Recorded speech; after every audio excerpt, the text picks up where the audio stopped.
welcome to my video. Today I'm going to talk about my labour experience. If you watched my last video about my unique birth experience, I did say that in my next one I'll be talking about my labour and giving birth. I would just like to say I do have AJ sitting right next to me because obviously we're in lockdown and so we're stuck indoors, and you know, any mum knows you're never on your own.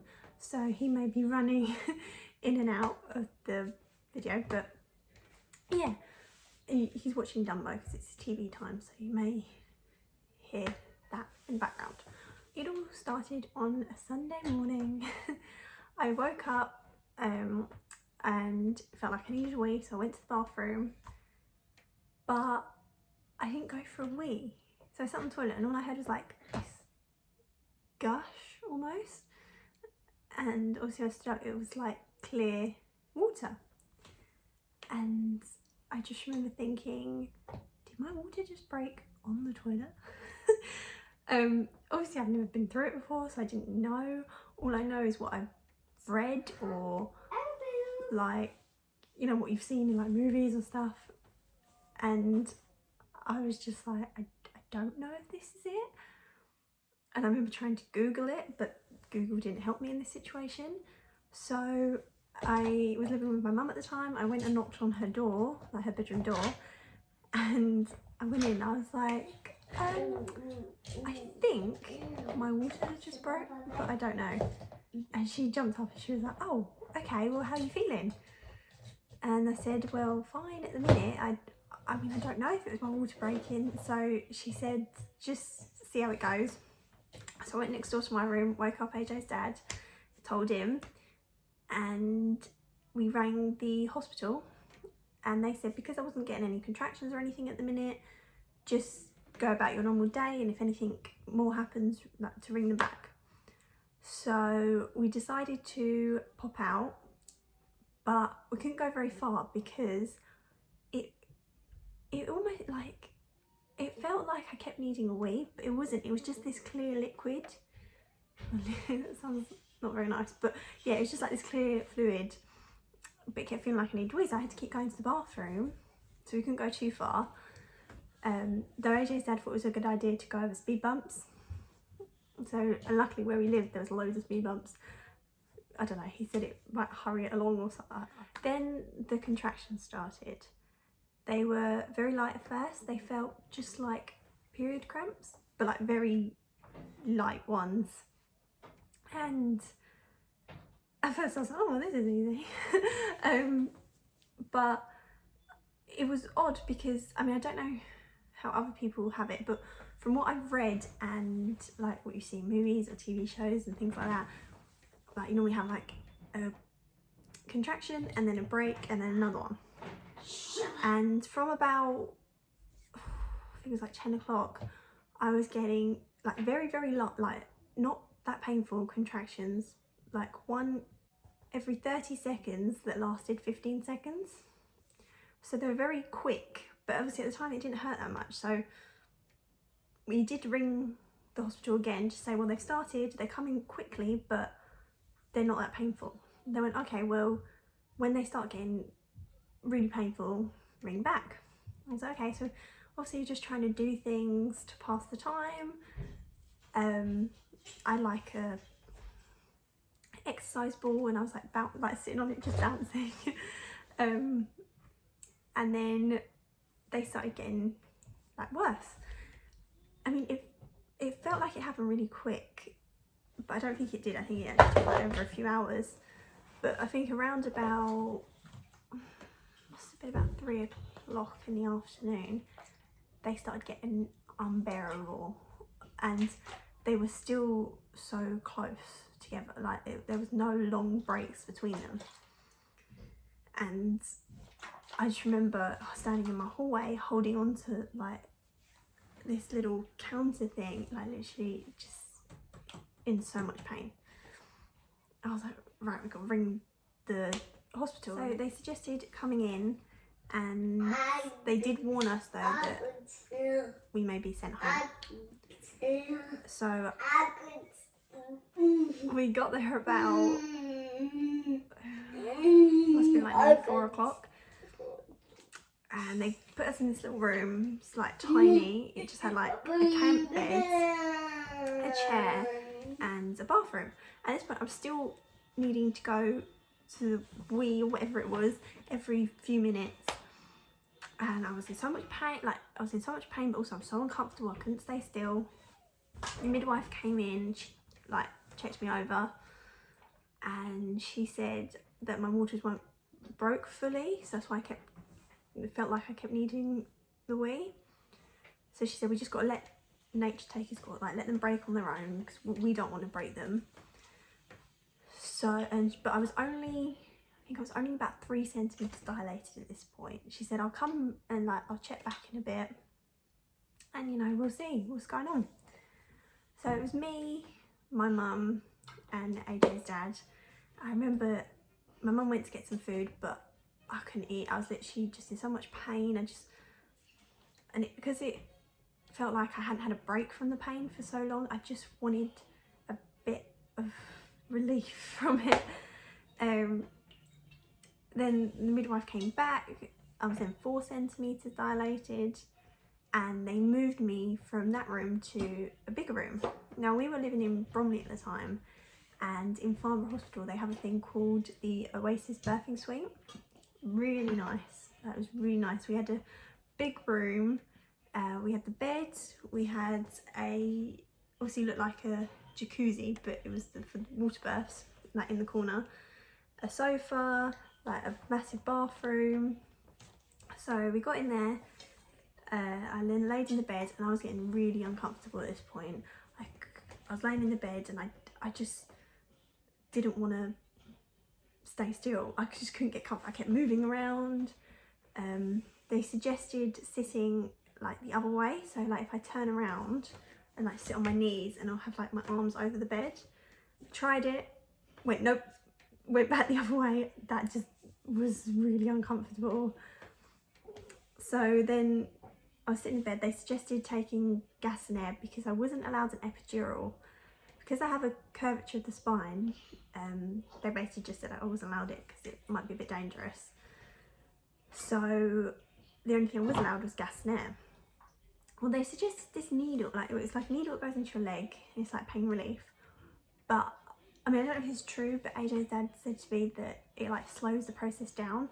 And I just remember going, nope, don't give me that. I don't want anything to slow us down. I want this to like be over. And then, so they gave me the gas and air, and I tried it obviously for the first time. Didn't like it. I was like, nope. So I used it more as like something to grip hold of or to like bite on than actually use it. And I don't know what it was, but I just felt really like loopy. I don't know if it was the gas, the one type of gas and air, I don't know. But I just felt really not with it. I don't know if it was the amount of pain I've been in, that my body was kind of just slowing down or what, but because I remember AJ's dad's mum and dad came in. So I remember them coming in. I don't remember anything that was said. And the midwife suggested getting in the water. And I was like, oh, I didn't plan on having a water, like, I'm not having a water birth. And she said, no, because of your back pain, because most of my pain was in my lower back where my curvature is, that's where the pain was. So she said, well, if you get in the water, that might help with your back pain, because, you know, if you have back pain, then go in the bath, and the water's quite soothing, and it also might calm you down. So I was like, oh, I don't have anything prepared for a water birth. I was like, okay, I'll give it a go, because I would have taken anything at this point. So got in the water, and it helped. Like, it was actually really nice. The water was calming. Like, I could actually, I mean, obviously I was in a lot of pain, but I could actually sit down comfortably. Like, I was sitting like this, like how you'd sit in the bath, and I could actually sit there and be comfortable, as comfy as I could be. Much comfier than the bed. I was in the water.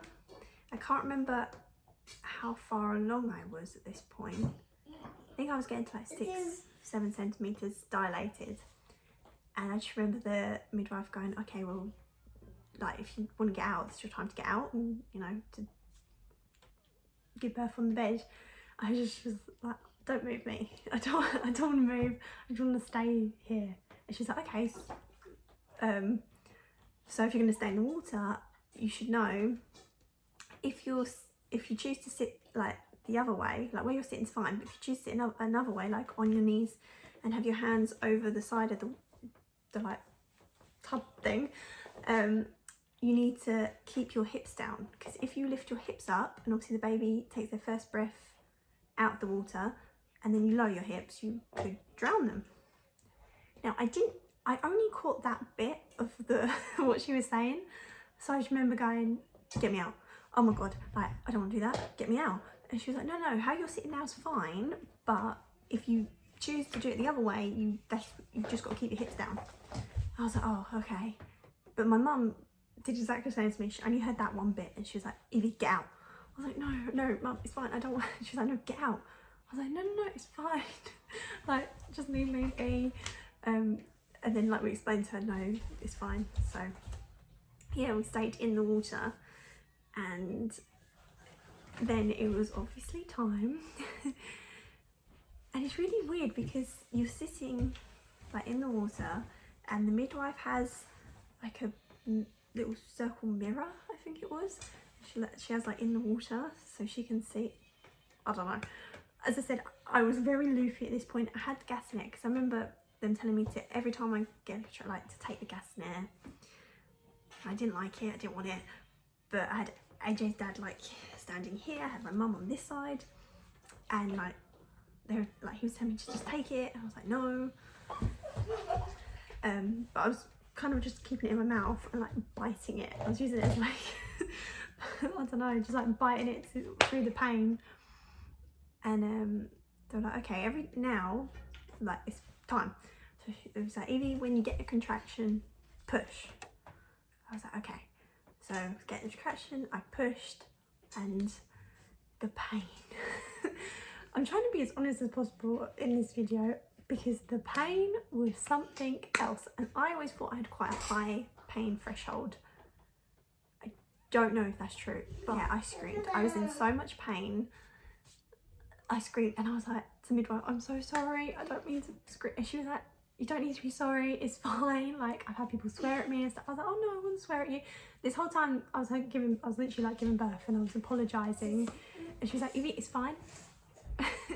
So this is a little side note for the men or any daddies out there. If you are in the room, like while your partner or girlfriend or whoever's giving birth, your job is to be there and not talk. Because when you talk, you say something stupid. And when we're in this much pain, we don't want to hear it. AJ's dad did not know this.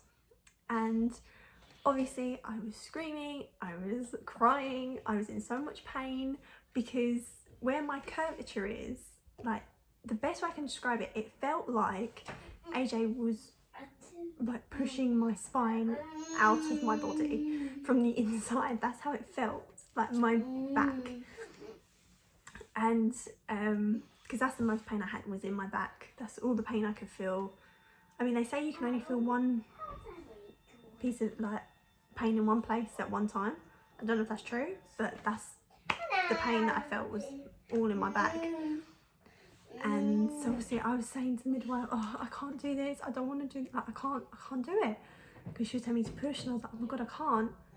And then AJ's dad, all I hear was this little voice come from this side of me, and I'm like, I can't do it.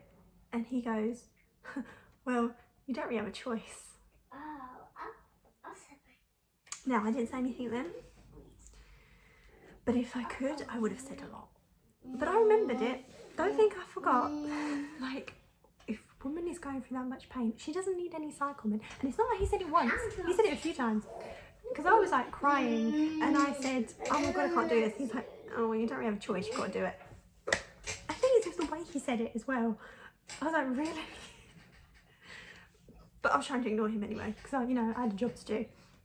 So yeah, I was pushing, and then like obviously my contractions were fast, so every time I had a contraction I had to push. And then I just remember, it's really weird because it almost felt like I was having an out-of-body experience. Because like, I was there, but I felt like I wasn't there. It was really weird.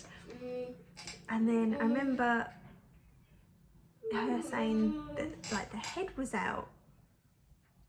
And then she said, oh, do you want to put your hand down? And you could like, hand down in the water and you can feel it. And I was like, no, I don't want to do that. Like that's not something I want to do. She was like, oh, you can feel his head. No, I'm good, thank you though. I mean, some people might want to do that to me. I just thought that was weird. I was like, no, thank you. And then so yeah, the head bit was that. And then she said, like my mum, I just remember my mum going, Evie, push, but I wasn't getting a contraction, and it felt like forever since my next contraction. So obviously his head was just there. So it's such a weird story, but yeah, I'm trying to be as detailed as possible to let you know. Yeah, and it felt like I wasn't getting contraction for ages. And then, but she said, like, when this next contraction comes, you are going to have to put, like, you have to push hard. I was like, okay. She's like, you're doing really well, just push. And then the contraction came and literally like I pushed and there he was. He literally just like came out, like the wood obviously like pulled him out, and where he obviously came out of all the water, he was so clean and he just looked perfect. There was that 1 second, which felt like the longest 1 second of my life, where there was complete silence. He wasn't crying, nothing. I was just, like my heart stopped for that 1 second. And then he started crying and I was like, oh thank God. And he was so tiny because I'd never seen a baby so small, and he didn't look real. Like he honestly looked like a little doll. And they obviously passed him straight to me. And I was crying, like I lost it then fully. Couldn't stop crying, and my mum was crying, and AJ's dad was crying, and he was just so perfect. Like I couldn't believe, that's all I remember saying. I was like, oh my God, he's so perfect. And then obviously AJ's dad cut the umbilical cord, and then like obviously I had to get out of the water. And I remember standing up and I could, like, my whole body was like this. I was like shaking. I had so much adrenaline pumping through my body. And I was standing there. I was like, I don't know if I can get out. So I think my mum helped me, or was it the midwife helped me? I can't remember. Down, because to get out of the water, you have to like climb over and go down some steps. And I was like, I couldn't.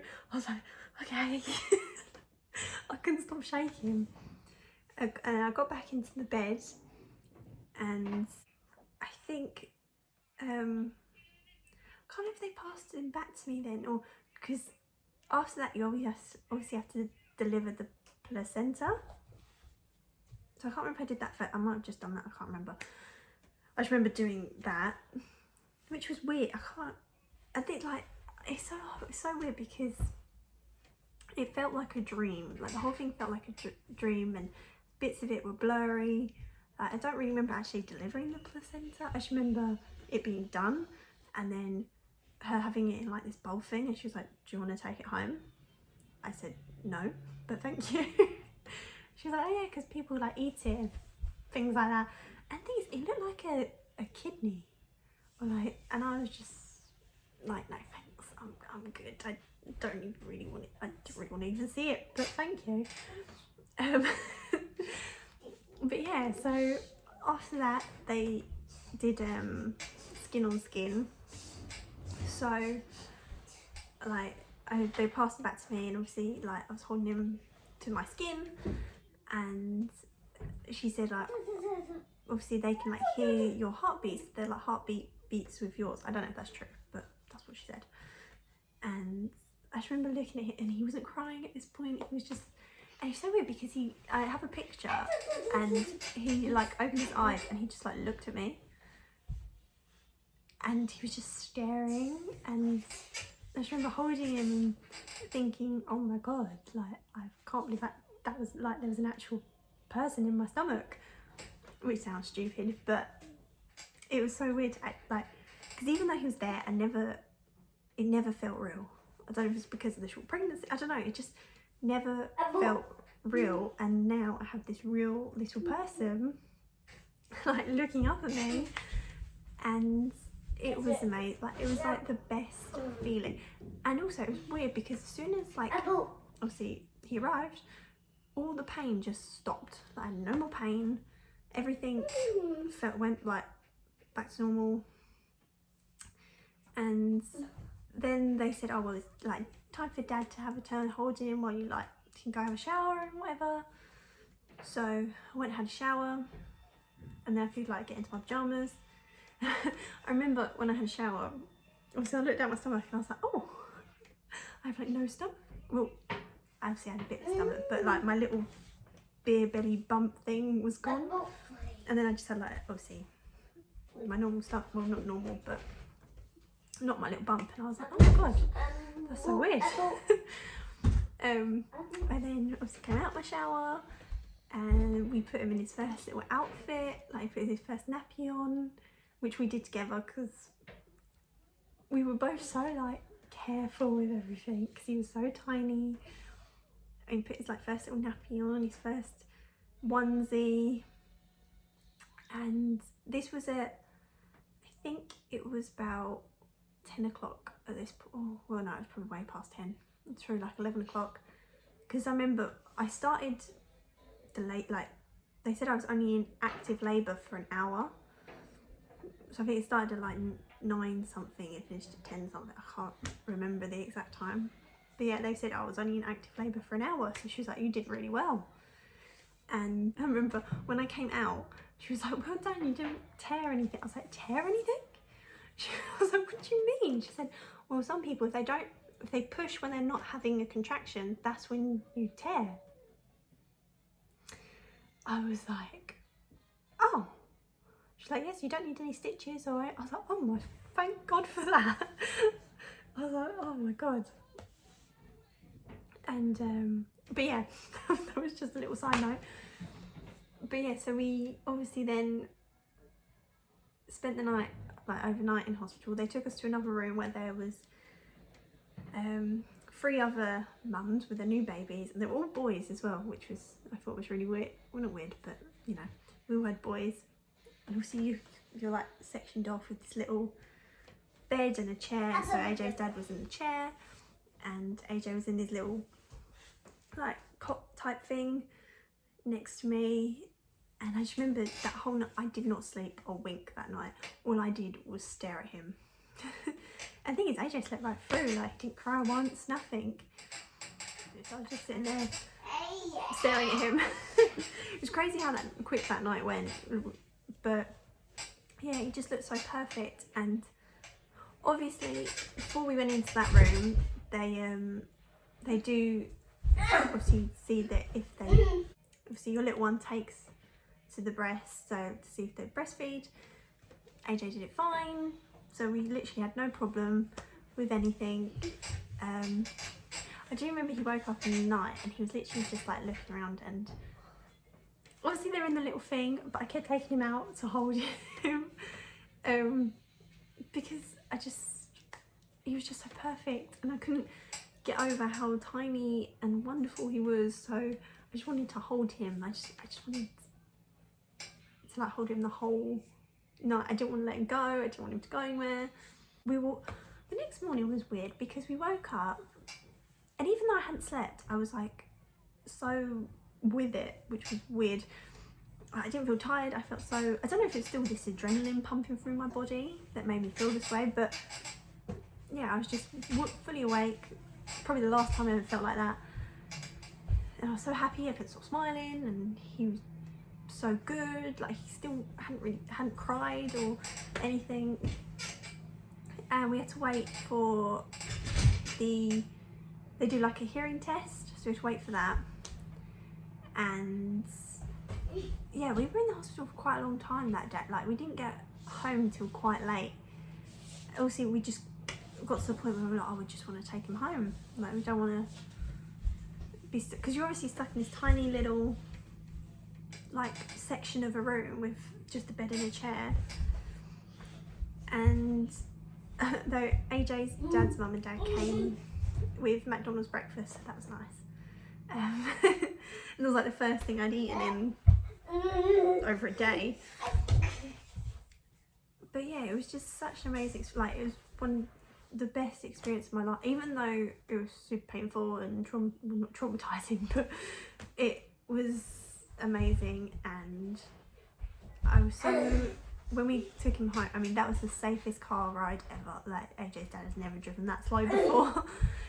But it was so nice when we took him home and all the family got to see him, and it was just so amazing. And I wish I could just like have frozen the moment, like that first night where he was just sleeping.